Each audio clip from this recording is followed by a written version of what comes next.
여러분 안녕하십니까. 누리PD입니다. 국민의힘이 후보 등록을 마감했습니다. 최종적으로 11명이 예비 후보가 됐습니다. 자, 이들이 이제 경쟁을 벌여서 4명을 이제 선발하는데요. 선출하는데요. 자, 이 지금 상황이 기묘합니다. 원래는 1강, 3중, 1강, 4중 이런 분위기였는데, 김문수 지지율이 다소 정체 혹은 약간 하락했죠. 그 사이에 다른 주자들 중에 약간 더 올라온 한동훈 같은 경우도 있고, 한동훈이 여전히 양자 대결 붙여보면요, 제일 꼴찌예요, 사실은. 그 유력한 4명, 5명 중에는. 그럼에도 불구하고 다자 구도에서 지지율이 좀 올라왔어요. 그래서 얼핏 보면 2등처럼 보입니다, 2등처럼. 이렇게 되면요, 김문수, 한동훈 2명이 남을 수도 있어요. 자칫하면은. 그건 최악의 상황 아닙니까? 보통 이제 한동훈은 배신자이기 때문에 떨어뜨려야 된다라고 생각하실 텐데, 그 경우에는 예측 불허가 될 것 같아요. 제 생각에는. 자칫하면은. 그래서 지금 김문수, 홍준표, 이 카드도 있고, 김문수, 안철수 카드, 김문수, 나경원 카드, 여러 가지 어떤 경우의 수가 있는데요. 좌우지간 4명을 뽑고 나서 또 한동안 또 이렇게 각자 또 이렇게 대결을 벌입니다. 토론회도 여러 번 할 것이고, 그 과정에서 이제 우열이 조금 더 드러날 겁니다. 그때 과연 누가 2명이 이제 되느냐. 가장 좋은 시나리오는요, 김문수 쪽으로 몰아가지고 1차에서 끝내버리는 게 제일 좋았다라고 봅니다. 지금 현재 11명이잖아요. 4강을 선발할 때, 그때 김문수가, 거기는 지금 역선택 방지 조항이 들어가는 4명을 뽑는 방식이거든요. 그러니까 김문수 후보가, 여권 전체에서, 보수 전체에서, 국민의힘 지지층에서 압도적으로 밀어주면서 그냥 51% 이상을 만들어줘 버려야 돼요. 거기서 1차에서 끝내버려야 돼. 2차로 가게 되면은, 김문수 대 누구 이런 식으로 가게 되면 어떤 일이 일어날지 몰라요. 솔직히 말해서. 그래서 김문수를 의외로 안 좋아하는 여기 지금 범보수 지지층이 꽤 많은데, 그분들은 아직 정보가 충분하지 않다라고 봅니다. 김문수에 대한 정보가 충분하지 않거나, 또 다른 사람을 자꾸 지지하다 보니까 마음에 안 가는 거야. 이런저런 여러 가지 이제 이유가 있습니다. 그렇지만 전략적 선택을 해야 될 것 같습니다. 죽서 개준다는 말이 있죠. 이렇게 해놓고 나중에 후보 자리를 한동훈 쪽에 이제 가게 되면 어떻게 되나요? 그러면 우파 유튜브 전부 문 닫아야 돼, 전부 다. 그렇지 않습니까? 이제, 그래서 1차에서 끝내는 게 제일 좋습니다. 김문수 지지율이, 다자구도에서는 아직 이렇게 기대에 미치지 못한다라고 볼 수 있지만, 그렇지 않고요. 국민의힘 지지층, 소위 이제 현 범여권 지지층에 국한해서 지지율 조사를 하게 되면 30%대도 나오거든요. 그리고 무응답층도 일부 있고, 응답하지 않는 계층도 한 10몇 프로, 20% 가까이 됩니다. 그래서 잘만 이 대세몰이를 하게 되면은 1차에서 끝낼 수가 있습니다. 4강을 뽑을 때 아예 1등 하면서 그냥 51% 이상 나오게 해버리면은 2차가 없는 거예요, 그러면은. 결선 투표가 없는 겁니다. 그래서 김문수를 여기 이제 국민의힘 대표로 만들고, 그 후에 저쪽에 한덕수가 만일에 나올 경우 한덕수하고 단일화하는 과정을 거쳐야 된다.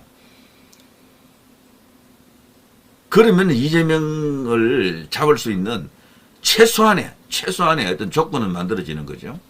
이거 전략적으로 생각해야 됩니다. 지금은요, 우파 지지자들의 특징이, 내 좋은 사람만 좋아하는 특징이 있어요. 내 싫은 사람은 무조건 안 되고, 내 좋은 사람만 좋아하는, 싫은 사람은 너무 싫고, 좋은 사람은 너무 좋고, 이런 특징을 갖고 있습니다. 좌파들도 일부 그렇지만, 이 우파 쪽이 더 심해요, 사실은. 그런 면에서는. 그래서 보면, 사람에 의한 그룹이 만들어지는 거죠. 사람에 의한. 박근혜 대통령 쪽, 이명박 대통령 쪽, 지금은 윤석열 대통령 쪽, 또 누구 쪽, 전부 사람이야, 사실은. 근데 그들의 주장을 보게 되면 크게 다른 게 없어요. 대원칙은 자유민주주의, 시장경제, 여기는 다 동의해. 그 미국 중심 한미동맹, 이거 다르게 말하는 사람 아무도 없습니다. 북에 대해서는 상호주의, 대북에 대해서는 강경한 어떤 그런 입장도 갖고 있고, 중국에 대해서도 비슷해요, 사실은 전부 다. 특별히 다른 생각을 갖고 있지 않습니다. 부정선거에 대해서도 황교안 같은 분이 있어서 그렇지 그 밖에는 비슷해요. 김문수 같은 후보는 황교안과 나머지 후보 사이 정도에 있는 거고요. 부정선거에 대해서는. 그래서 사람들을 고를 때 너무 사람만 들여다보게 되면은 대세를 놓칠 수가 있다 이런 생각이 듭니다. 오늘도 많은 여론조사가 나왔던데 보니까요 3자 대결을 계속 붙이더라고요. 3자 대결. 이재명 대 김문수, 이재명 대 한동훈, 이재명 대 홍준표, 이재명 대 나경원, 이재명 대 한철수 이런 식으로 계속 붙이는 거예요. 근데 양자 대결을 붙이는 게 아니고 3자 대결을 붙인다니까. 3자 대결. 근데 이준석이는 놀랍게도 전부 이번에 발표된 거 오늘 발표된 거 보니까 전부 8% 돼요. 8%. 그 8%면 어마어마하게 많은 거잖아요. 통상 1%가 45만 정도 됩니다. 유권자 기준으로. 43만, 45만 이 사이거든요. 8%면 도대체 몇 명입니까? 300만, 400만 사이인 거예요, 이게.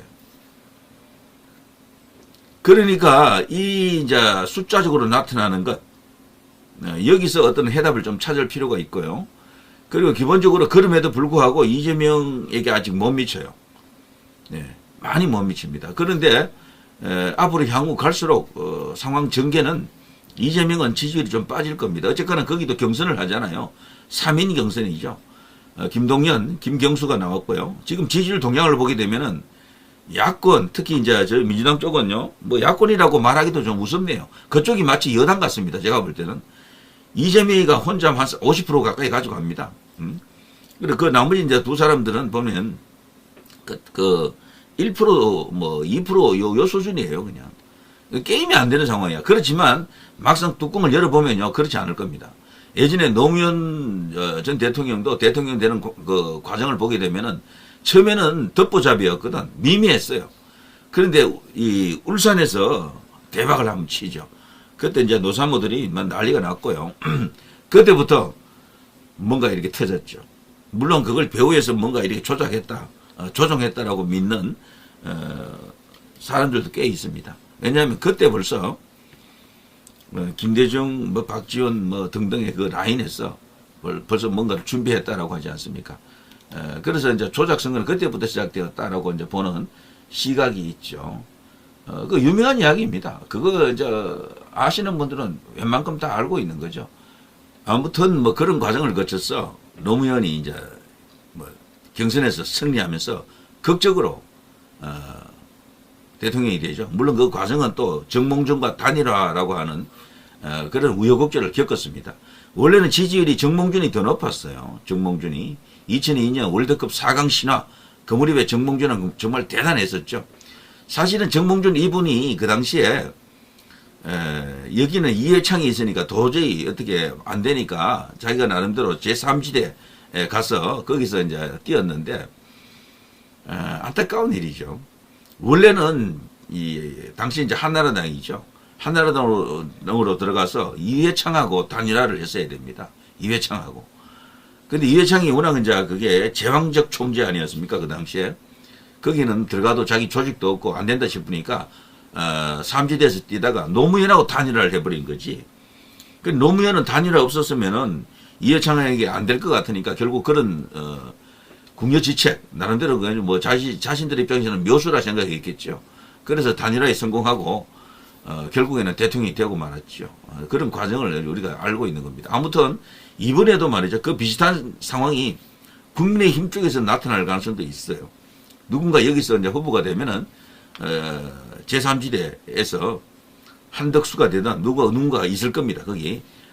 이제 그쪽하고 이제 단일화하는 과정 속에서, 정말 대역전, 그런 과정을 밟을 수도 있다라는 희망이 지금 생긴 거죠. 지금 국민의힘 의원들은요, 한 절반 정도, 54명 정도가 한덕수를 모셔오기 위해서 다 서명했잖아요. 이 사람들이 지금 어떻게 이제 행동할 것인가? 지금 보니까요, 한덕수 올 때까지 끝까지 버티고 있을 가능성이 있었는데, 이제 어쨌거나 후보 등록이 마감이 됐잖아요. 근데 한덕수가 아직은 출마를 한 건 아니야. 그래서 이 사람이 만일에 출마를 진짜 할 때, 당헌 당규에 위반될 것 같은데 어쨌거나 거기를 지지할 수도 있다라고 우리 분석가들 주요 한 레거시 미디어에서 노평가들이 이야기를 그렇게 하고 있다 그러네요. 그 가능성도 없잖아 있습니다. 그렇다고 해서 뭐 당에서 뭐 벌을 주거나 그렇게 하기는 어려울 거예요. 아무튼 그런 이상한 상황이 지금 벌어질 수가 있는 거죠. 제가 볼 때 한덕수 효과는 분명히 필요합니다. 그거에 마중물 때문이라도 필요하고요. 마중물이라는 게 뭐겠습니까? 어디로 이제 가기 위해서는 지금 현재 물이 이제 좀 필요한데 그 물을 만들어내기 위해서도 필요하고요. 다른 말로는 불쏘시개라 그러죠. 큰 불을 만들기 위해서 불쏘시개가 필요하잖아요. 그런 측면에서라도 한덕수는 반드시 필요합니다. 근데 한덕수는 제가 볼 때요, 이분은 출마할 것 같은데 마지막 승부수가 하나 있어요. 한덕수는 지금 상태에서는 조금 부족하다고 볼 수 있습니다. 한덕수도. 그렇지만 뭐가 하나 터지면은 대박이 되는 거죠. 뭔가 하면 지금 한덕수가 대통령 없는 나라에서 대통령 권한 대행이잖아요. 대통령이 없어. 지금 탄핵됐기 때문에 정신적 대통령으로서는 우파에서는 윤석열이라고 하는 정신적 대통령이 있지만 실제 대통령은 아니잖아요. 어쨌거나 지금은 탄핵이 돼버렸기 때문에. 그런데 저는 한덕수 이분이 조만간 미국으로 가지 않겠나 싶습니다. 미국으로 가서 트럼프하고 만날 가능성도 있다고 봅니다. 그게 마지막 대선 출마를 앞둔 승부수가 아닐까. 물론 안 될 수도 있겠지만 그거 터지면은 초대박이죠. 사실은. 그거 터지면은. 사실상 트럼프가 한덕수를 정했다. 찍었다라는 거죠. 자, 그런 효과까지도 노리고 있는 것이 아닌가. 지금 현재 한미 간에 지금 타결해야 될 게 많거든요. 특히나 이 관세 이야기 뭐 엄청난 것 아닙니까? 그래서 트럼프 쪽에서도 최근에 우선 협상 대상국 5나라 중에 한국도 포함을 시켰거든요. 동맹국에 대한 그리고 이제 한미 양국에 대한 어떤 그 무역 규모라든가 비중 뭐 이런 것을 보더라도 한국을 홀대하면 안 되죠, 사실은. 그 과정 속에서 실무자들, 여기서 말하는 실무자는 뭐 장관급이 이제 보통 실무자 중에 제일 이제 고위직이라고 볼 수 있는데 한덕수가 직접 날아갈 수도 있습니다. 자, 그렇게 되면 진짜 어마어마한 어떤 플러스 알파가 생기겠죠. 자, 아무튼 그런 것도 한번 기대해 보고요. 자, 전체적으로 돌아가는 걸 보게 되면은, 실망스러운 측면도 있지만, 이재명이가 워낙 지금 뭐랄까, 기세등등한 상황 아닙니까? 그렇지만, 저것도 분명히 흔들립니다. 내부 경선에서도 어떤 문제점이 드러나면서 흔들릴 것이고, 그리고 이제 국민의힘, 그리고 이 제3지대 빅텐트와 함께 전체적으로 새로운 분위기를 만들어낸다 그러면은, 승부는 예측 불허로 몰아갈 수가 있다. 이제 이렇게 볼 수가 있겠죠. 자, 지금 일어나고 있는 상황을 한번 정리해 드렸는데요. 자, 국민의힘은요, 4강 누가 되느냐? 결국 안철수냐, 나경원이냐, 요게 지금 남아 있는 것 같고요. 제일 좋은 거는 4강 결정할 때 김문수가, 제가 마지막으로 말합니다. 김문수가 1위 하면서 50% 이상 나오면서 그냥 그거로 끝내버려야 돼요. 근데 그게 안 되면은 나중에 2명을 누구를 이제 선택해야 되느냐. 가장 좋은 것은 김문수, 나경원이 제일 좋겠죠. 김문수, 나경원. 근데 가능하다면 그겁니다만, 어쨌거나 지금, 다른 사람들도 만만치가 않다라고 생각이 되네요. 자, 정리해드렸습니다. 누리 PD 김준이었습니다.